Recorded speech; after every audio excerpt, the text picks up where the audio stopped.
Сертификат соответствия должен быть обязательно в оригинале. Где тут? Дайте, пожалуйста. Цветной. То же самое, если это иностранный сертификат соответствия, он должен быть тоже обязательно с мокрой печатью, не ксерокопия, как у нас привыкли. Что товар, производимый на нашей территории или за пределами, значит, должны быть все в оригинале, с печатью мокрой. Печать и подпись должна быть органа, выдавшего сертификат.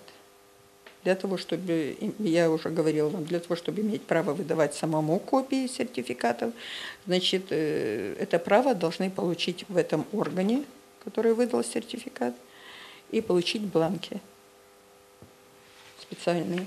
Копия отличается от оригинала только тем, что вот здесь сверху идет голубым, видите, слово «копия», а не ксерокопия, как у нас привыкли. Ну, у меня есть копия сертификата.